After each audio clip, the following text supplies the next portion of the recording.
ವಿಜಯೇಂದ್ರ ವಿಧಾನ ಪರಿಷತ್ ಚುನಾವಣೆಯಲ್ಲಾದ ಅಡ್ಡ ಮತದಾನದ ಕುರಿತು ಎಮೋಷ್ನಲ್ ಆಗಿ ರಿಯಾಕ್ಟ್ ಮಾಡಿದ್ರ. ಆ ಸಂದರ್ಭದಲ್ಲಿ ಅವರಿಗೊಂದು ಗೇಮ್ ಪ್ಲ್ಯಾನ್ ಇತ್ತ. ಇದೇ ಸರಿಯಾದ ಸಮಯ ಅಂತ ಬಿ ಜೆ ಪಿ ಒಳಗಿರುವ ವಿಜಯೇಂದ್ರ ವಿರೋಧಿಗಳು ಅವರ ವಿರುದ್ಧ ಒಂದು ಷಡ್ಯಂತ್ರವನ್ನು ರೂಪಿಸಿದ್ರ, ಅವರಿಗೆ ಮುಖಭಂಗವಾಗುವಂತೆ ಮಾಡಿದ್ರ. ಅದು ಹಾಗೆ ಕಾಣತೊಡಗಿದೆ. ಈಗ ವಿಜಯೇಂದ್ರ ದೆಹಲಿಯಲ್ಲಿದ್ದಾರೆ, ಹಾಗೆಯೇ ಅಶೋಕ್ ಕೂಡ ದೆಹಲಿಗೆ ತೆರಳಿದ್ದಾರೆ. ಇವತ್ತು ಬೆಳಗ್ಗೆ ಅವರು ದೆಹಲಿ ವರಿಷ್ಠರನ್ನು ಭೇಟಿ ಮಾಡಬೇಕು. ಮೊದಲು 11:30 ಹೊತ್ತಿಗೆ ಟೈಮ್ ಫಿಕ್ಸ್ ಆದ ಪ್ರಕಾರ ಅವರು ಕರ್ನಾಟಕದ ಬಿ ಜೆ ಪಿ ಉಸ್ತುವಾರಿ ರಾಧಾಮೋಹನ್ ಅವರು ಏನಿದ್ದಾರೆ ಅವ್ರನ್ನ ಭೇಟಿ ಮಾಡಬೇಕಾಗಿತ್ತು. ಅದಾದ ನಂತರ ಪಕ್ಷದ ಅಧ್ಯಕ್ಷ ನಿತಿನ್ ನಬೀನ್ ಅವರನ್ನು ಭೇಟಿ ಮಾಡುವ ಕಾರ್ಯಕ್ರಮ ಆಯಿತು. ಇದು ಭಾಳ ಕುತೂಹಲಕರವಾದ್ದು ಏನಾಗತ್ತೆ ಅಂತ. ಯಾಕೆಂದರೆ ಇಡೀ ಈ ಬೆಳವಣಿಗೆಯ ಸೆಂಟರ್ ಪಾಯಿಂಟ್ ಏನಿದೆ, ಒಂದು ಅಡ್ಡ ಮತದಾನ ಆದರೂ ಕೂಡ ಅದು ಸ್ವಲ್ಪ ಶಿಫ್ಟ್ ಆಗಿಬಿಟ್ಟು ಧರ್ಮಸ್ಥಳ ಸೆಂಟರ್ ಪಾಯಿಂಟಾಗಿ ಕೂತ್ಕೊಂಡಿದೆ. ಈಗ ಧರ್ಮಸ್ಥಳದಲ್ಲಿ ಶಾಸಕಾಂಗ ಪಕ್ಷದ ಸಭೆ ನಡೆಸಬೇಕಾ ಬೇಡವಾ, ಆಣೆ ಪ್ರಮಾಣ ಮಾಡಬೇಕಾ ಬೇಡವಾ, ಇದು ಯಾವುದೋ ಅತಿ ದೊಡ್ಡ ಸಮಸ್ಯೆಯಾಗಿ ಬಿ ಜೆ ಪಿಯಲ್ಲಿ ಪರಿಣಮಿಸ್ಬಿಟ್ಟಿದೆ. ಯಾವುದೋ ಇಂಡೋ ಪಾಕಿಸ್ತಾನದ ಯುದ್ಧದ ಟೈಪು ಹಾಕಿ ಕೂತಿದೆ ಇದು. ಸೊ ಇದಕ್ಕೆ ಕಾರಣ ಏನು ಅಂದರೆ, ಯಾವಾಗ ವಿಜಯೇಂದ್ರ ಆಣೆ ಪ್ರಮಾಣದ ಮಾತನ್ನು ಆಡಿದ್ರು ಅವರು ಒಳಗಡೆ ಒಂದು ಪ್ಲ್ಯಾನ್ ಇತ್ತು ಅನಿಸುತ್ತೆ. ಒಂದು ಏನು, ಈ ಅಡ್ಡ ಮತದಾನದ ಆರೋಪಗಳ ಹಿಂದಿನ ಸತ್ಯ ಹೊರಗೆ ಬರಲಿ ಅನ್ನೋದು ಒಂದಾದರೆ, ಇನ್ನೊಂದು ಜೆ ಡಿ ಎಸ್ಗೆ ಒಂದು ಸಂದೇಶವನ್ನು ಕೊಡುವಂಥದ್ದು. ನಮ್ಮ ಪಕ್ಷದಲ್ಲಿ ಅಡ್ಡ ಮತದಾನ ಆದದ್ದು 3 11ರಲ್ಲಿ, ಉಳಿದ 8 ನೀವೇ 7 8 ನಿಮ್ಮ ಪಕ್ಷದಲ್ಲಿ ಅನ್ನುವ ಮೆಸೇಜನ್ನು ಕೊಡಬೇಕು ಅನ್ನುವ ಉದ್ದೇಶದಿಂದ ಅವರೊಂದು ಪ್ಲ್ಯಾನ್ ಮಾಡಿದರು ಅಂತ ಕಾಣುತ್ತೆ. ಎಮೋಷ್ನಲ್ಲೂ ಆಗಿದ್ದರು ವಿಜಯೇಂದ್ರ. ಆದರೆ ತಕ್ಷಣ ಪಕ್ಷದ ಒಳಗಡೆ ಇರುವಂಥ ಹಲವು ನಾಯಕರು ಇದರ ವಿರುದ್ಧ ಎದ್ದು ನಿಂತರು. ಮೇಜರ್ ಆಗಿ ಇದರಲ್ಲಿ ಆಟ ಆಡಿದವರು ಕೇಂದ್ರ ಸಚಿವ ಪ್ರಹ್ಲಾದ್ ಜೋಶಿಯವರು. ಪ್ರಹ್ಲಾದ್ ಜೋಶಿಯವರು ಸ್ಪಷ್ಟವಾಗಿ, ನಾನು ಅಧ್ಯಕ್ಷರಿಗೆ ದೂರವಾಣಿ ಕರೆ ಮಾತನಾಡಿದ್ದೇನೆ, ಅವರು ಎಮೋಷ್ನಲ್ ಆಗಿ ಹೇಳಿದ್ದಾರೆ. ಪಾಪ ಅಶೋಕು ಹೇಳಿದ್ದೀನಿ, ಈ ಧರ್ಮಸ್ಥಳದಲ್ಲೆಲ್ಲ ಬೇಡ ಕಂಟ್ರಿ ಅಂದರು. ತಕ್ಷಣ ಉಳಿದವರು ಅದೇ ರೀತಿ ಮಾತನಾಡೋಕ್ಕೆ ಅವ್ರಿಗೊಂಥರ ವೇದಿಕೆ ಸಿಕ್ತು ಅಂತ. ಸುರೇಶ್ ಕುಮಾರ್ ಅವರು ಹಾಗೆ ಮಾತನಾಡಿದ್ರು, ಬೇರೆ ಬೇರೆ ಶಾಸಕರು ಮಾತನಾಡೋಕ್ಕೆ ಶುರುವಾದರು. ಅಂದರೆ ಒಂದು ರೀತಿಯಲ್ಲಿ ವಿಜಯೇಂದ್ರ ಯಾವ ಮಾತನ್ನು ಆಡಿದ್ದರೋ ಆ ಮಾತನ್ನು ನಿರಾಕರಿಸುವ ಅಥವಾ ಯಾವ ತೀರ್ಮಾನವನ್ನು ತೆಗೆದುಕೊಂಡಿದ್ದರೋ ಆ ತೀರ್ಮಾನವನ್ನು ತೆಗೆದುಕೊಳ್ಳದಂತೆ ಒತ್ತಡ ಹೇಳುವ ಕೆಲಸ ಬಿ ಜೆ ಪಿ ಒಳಗಡೆ ಸೀರಿಯಸ್ ಆಗಿ ಪ್ರಾರಂಭ ಆಗ್ಬಿಡ್ತು. ವಿಜಯೇಂದ್ರ ಒಂದು ರೀತಿಯ ಮುಖಭಂಗವಾಗುವ ಪರಿಸ್ಥಿತಿ ನಿರ್ಮಾಣ ಆಗೋಯಿತು. ಇವತ್ತು ಕೂಡ ಈ ಎಲ್ಲ ಬೆಳವಣಿಗೆಗಳನ್ನು ನೋಡಿದರೆ ಹೈಕಮಾಂಡ್ ಈ ಒಂದು ಧರ್ಮಸ್ಥಳದ ಯಾತ್ರೆ ಮಾಡುವ ಅನುಮತಿ ಕೊಡುವ ಸಂಭವ ತೀರಾ ಕಡಿಮೆ. ಹಾಗಿದ್ರೆ ಏನಾಗುತ್ತೆ, ಒಂದು ಅನುಮತಿಯನ್ನು ನೀಡಿದರೆ ಕೊನೆ ಹಂತದಲ್ಲಿ ಓಕೆಪ್ಪ ಪಕ್ಷದ ಅಧ್ಯಕ್ಷರು ಹೇಳಿದ್ದಾರೆ ಅಂತ ಅನುಮತಿಯನ್ನು ಕೊಟ್ಟರೆ ಅದು ವಿಜಯೇಂದ್ರ ಅವರ ದಿಗ್ವಿಜಯ ಆಗುತ್ತೆ.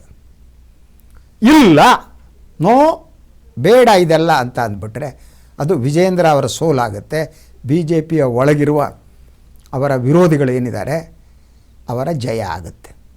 ಹಾಗಿದ್ದರೆ ಇದ್ದಕ್ಕಿದ್ದ ಹಾಗೆ ಸನ್ಮಾನ್ಯ ಪ್ರಹ್ಲಾದ್ ಜೋಶಿಯವರು ಈ ವಿಚಾರವನ್ನು ನೇಪಥ್ಯಕ್ಕೆ ತಂದಿದ್ದು ಯಾಕೆ? ಯೂಸುವಲಿ ಇಂಥ ವಿಚಾರಗಳಲ್ಲಿ ಪಕ್ಷದ ಆಂತರಿಕ ವಿಚಾರ ಅಂತ ಹೇಳ್ಬೋದಾಗಿತ್ತು, ಅಥವಾ ಅಧ್ಯಕ್ಷರಿಗೆ ಬಿಟ್ಟಿದ್ದೀವಿ ಅಂತ ಹೇಳ್ಬೋದಾಗಿತ್ತು, ಏನು ಫೋನ್ ಮಾಡಿ ಅವರು ಮಾತಾಡಾಗಿತ್ತು. ಪಕ್ಷದ ವರಿಷ್ಠರು ಬಹಿರಂಗಪಡಿಸಬೇಕಾದಂಥ ಅನಿವಾರ್ಯತೆ ಸನ್ಮಾನ್ಯ ಪ್ರಹ್ಲಾದ್ ಜೋಶಿಯವರು ಬಂದಿದೆ. ಹೇಗೆ, ಯಾಕೆಂದು ರಿವೀಲ್ ಮಾಡಿದ್ರು? ಇದರ ಹಿಂದಿನ ಉದ್ದೇಶ ಏನು? ಪ್ರಹ್ಲಾದ್ ಜೋಶಿಯವರು ಏನಾದರೂ ಕರ್ನಾಟಕದ ರಾಜ್ಯ ರಾಜಕಾರಣಕ್ಕೆ ಹಿಂತಿರುಗುವ ಬಗ್ಗೆ ಆಲೋಚನೆ ಮಾಡ್ತಿದ್ದಾರಾ? ಏನಾದರೂ ಬಿ ಜೆ ಪಿ ರಾಜ್ಯ ಘಟಕದ ಅಧ್ಯಕ್ಷ ಸ್ಥಾನವನ್ನು ಪಡೆಯಬೇಕು ಅಂತ ಆಸೆಯಾಗಲಿ ಅಥವಾ ವರಿಷ್ಠರಿಂದ ಅಂಥ ಸೂಚನೆ ಏನಾದರೂ ಪ್ರಹ್ಲಾದ್ ಜೋಶಿಯವರಿಗೆ ಬಂದಿದೆಯಾ? ಅವರ ಈ ನಡವಳಿಕೆ ಇಂತಹ ಪ್ರಶ್ನೆಯನ್ನು ಏಳುವಂತೆ ಮಾಡಿದೆ. ಇದೇ ಕಾರಣದಿಂದ ವಿಜೇಂದ್ರ ಅವರನ್ನ ದುರ್ಬಲಗೊಳಿಸುವ ಒಂದು ಯತ್ನ ಕೂಡ ಇದು ಹಿಂದೆ ಇದ್ದಂತೆ ಕಾಣುತ್ತೆ. ಯಡಿಯೂರಪ್ಪ ಮತ್ತು ವಿಜೇಂದ್ರ ಅವರ ಶಕ್ತಿ ಏನಿದೆ, ಆ ಶಕ್ತಿ ಕುಂದುವಂತೆ ಮಾಡುವುದಕ್ಕೆ ಈ ವಿಚಾರವನ್ನು ಒಂದು ಅಸ್ತ್ರವನ್ನಾಗಿ ಬಳಸೋದು ಮತ್ತು ಇಬ್ಬರನ್ನು ಟಾರ್ಗೆಟ್ ಮಾಡೋದು. ಇದಕ್ಕೆ ಒಂದು ಕಡೆ ಅಶೋಕ್, ಇನ್ನೊಂದು ಕಡೆ ವಿಜೇಂದ್ರ, ಇಬ್ಬರನ್ನು ಟಾರ್ಗೆಟ್ ಮಾಡುವ ಮೂಲಕ ರಾಜ್ಯ BJPಯಲ್ಲಿ ಇಡೀ ಪವರ್ ಸೆಂಟರ್ಗಳನ್ನೇ ಬದಲಿಸ್ಬಿಡೋದು ಅಂತ. ಇಂತಹ ಒಂದು ಚಿಂತನೆ BJPಯ ಈ ಒಂದು ಭಿನ್ನಮತೀಯರು ಅಂತನಲ್ಲ, ಬೇರೆ ಈ ಗುಂಪಿನ ಜನರಲ್ಲಿ ಇದೆ ಅಂತ ಅನಿಸುತ್ತೆ. ಅದಕ್ಕಿಂತ ಭಾಳ ಕುತೂಹಲಕರವಾದ ಇನ್ನೊಂದು ಅಂಶ ಇದೆ. ಅದು ಸನ್ಮಾನ್ಯ ಮಾಜಿ ಮುಖ್ಯಮಂತ್ರಿ DV ಸದಾನಂದ ಗೌಡ ಅವರ ಪತ್ರಿಕಾಗೋಷ್ಠಿ ಅಂತ. ಅವರೊಂದು ಸ್ಫೋಟಕ ಹೇಳಿಕೆಯನ್ನು ಕೂಡ ನೀಡಿದರು. ಅದರ ಜೊತೆಗೆ BJPಯಲ್ಲಿ ಅವರ ಸ್ಥಿತಿ ಹೇಗಿದೆ ಅನ್ನೋದನ್ನು ಸೂಚನೆ ಕೂಡ ಇದರಲ್ಲಿತ್ತು. ಅವರು ಪತ್ರಿಕಾಗೋಷ್ಠಿಯಲ್ಲಿ ಹೇಳಿದರು, ಸೊ ಈ ಒಂದು ವಿಧಾನ ಪರಿಷತ್ ಚುನಾವಣೆಯ ಮತದಾನ ಆಗುವುದಕ್ಕಿಂತ ಮೊದಲು ನನಗೆ ಒಂದು ದೂರವಾಣಿ ಕರೆ ಬಂತು. ನನಗೆ ಬೇಕಾದವರು ಕರೆ ಮಾಡಿದ್ರು. ಒಂದು ಪ್ರೆಸ್ಟೀಜ್ ಅಪಾರ್ಟ್ಮೆಂಟ್ನಲ್ಲಿ ಒಂದು ಸಭೆ ನಡೀತಿದೆ. ಆ ಸಭೆಯಲ್ಲಿ 3 BJP ಶಾಸಕರುಗಳು ಮತ್ತು 2 ಕಾಂಗ್ರೆಸ್ನವರು ಪಾಲ್ಗೊಂಡಿದ್ದಾರೆ.